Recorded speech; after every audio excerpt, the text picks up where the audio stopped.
Cleveland, man, I just don't understand. How you guys managed to lose this game is truly unbelievable. I mean, like, just look what happened, right? You guys were killing the Knicks for the first three quarters. I thought genuinely that going into this series, the Knicks were not only going to win, but I thought it was a foregone conclusion that at the very least they would start off the series pretty well. And the Cavaliers just came out and punched them right in the teeth. I said, hey, the Cleveland Cavaliers, they've come to play, and they might be the ones to advance and go up against what will be either the Spurs or the Thunder. Nope. I cannot believe the way in which the Knicks just said, you know what? Josh Hart, sorry, brother. You've been here for a while. We love you, but you ain't cutting it. We're going to have to bench you. And guess what happened in that fourth quarter? The space opened up completely. Jalen Brunson said, oh, I actually have space to do what I do. Jumper, jumper, drive, drive, jumper. And guess who was at the brunt of all of it? James Harden. James Harden, it has been years that we have called you a playoff, definitely not a riser, but in fact a dropper. And whether you can say that it's overblown or not, the simple reality is it's a pattern that's, at this point, I would say, factual. You keep on not showing up the later the playoffs get. It's honestly really amazing. I don't understand how a player of his caliber can just lose all ability to just dominate the way he usually does. Because he was averaging 38 points a game or 37 points a game.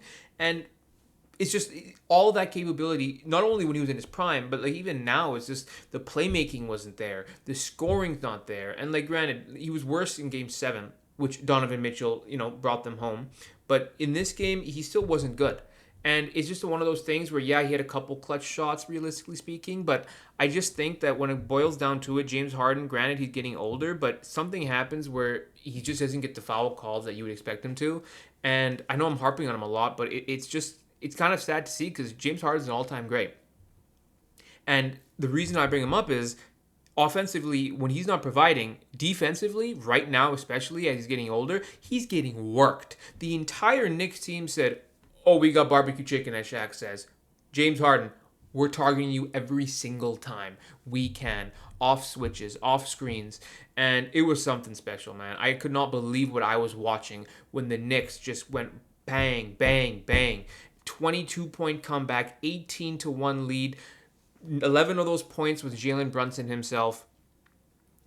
I really got to say that the New York Knicks, I think, have stolen the craziest momentum shift in a single quarter I've seen in a long time, because it really looked like the Cavaliers were just going to absolutely steamroll this game and take that momentum and steal the home court advantage. And nope, Knicks took care of business. I mean, Landry Shamet in that overtime just said, yep, I'm going to put the finishing touches. The Cleveland Cavaliers, I mean, the whole team as a whole were playing well for the first three quarters, and then it kind of fell apart. Donovan Mitchell, as much as you had a fantastic first three quarters, that fourth quarter, you were anemic. You were nowhere to be found.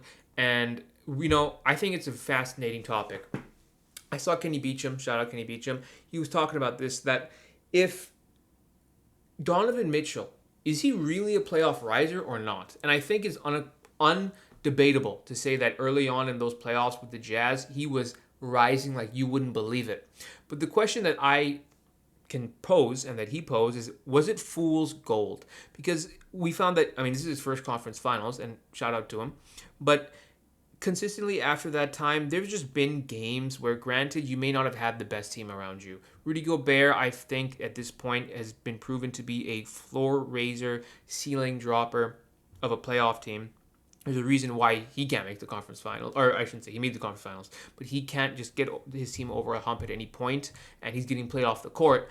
Granted, you were stuck with that guy as your second option, but ultimately speaking, I just think that Donovan Mitchell, there's just something there. He doesn't close it all home at some point. And hopefully, I'm not biased to either side, but I think ultimately speaking, the Knicks have figured out that, hey, we're just not going to play Josh Hart that much. And we are just going to attack the weak points in the Cavaliers defense, which is James Harden. And Donovan Mitchell is not too bad of a defender, but he's not strong. And then you have Jared Allen, Evan Mobley, who are a dominating paint presence. But guess what? When Mikal Bridges is hitting fadeaway Steph Curry threes, Jalen Brunson is hitting every shot he wants to because he can't be guarded by anyone on the perimeter. Evan Mobley and Jared Allen roaming the paint doesn't matter that much.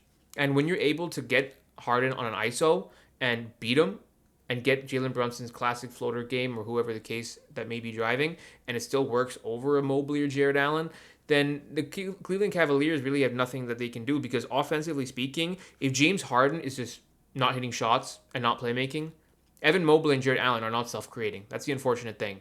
Evan Mobley, he hasn't shown that offensive bag is deep. So we just look at the Cleveland Cavaliers and go, wow, this offensive game is just Donovan Mitchell versus all. And you can't expect Donovan Mitchell to do it all as we saw today.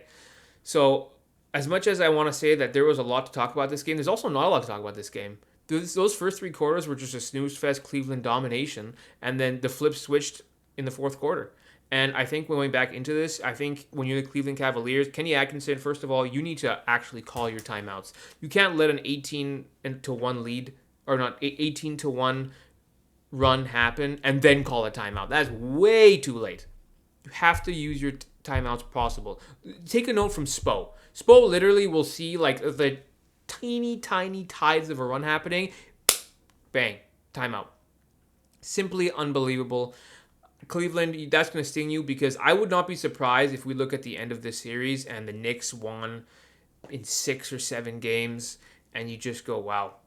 If the Cleveland Cavaliers would have stolen that game 1, everything would have been different.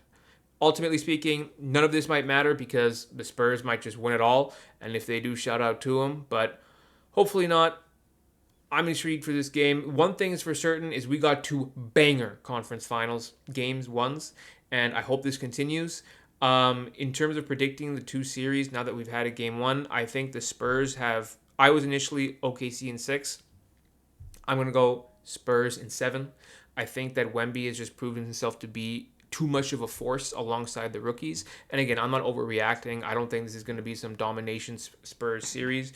But I do want to hedge my bet and kind of go with the Spurs now just because I think Wemby's that hungry. And I don't think Caruso's going to have another 30-point game. I think Shea will be better. I think Chet will have some good games. But I think what's going to happen is Chet's not going to step up the way we want him to. And he's going to cost him the series. That's my prediction as of going into game 2. And Cleveland Knicks, I was Knicks in 6. 3 quarters in this game, I was Cavs in 7. I'm back to Knicks in 6. And I know I'm switching back and forth a lot, but it's just like, it's hard not to overreact. I mean, this was a crazy shift of a game. Thank you guys for watching. Subscribe, leave a comment, and I'll see you guys later.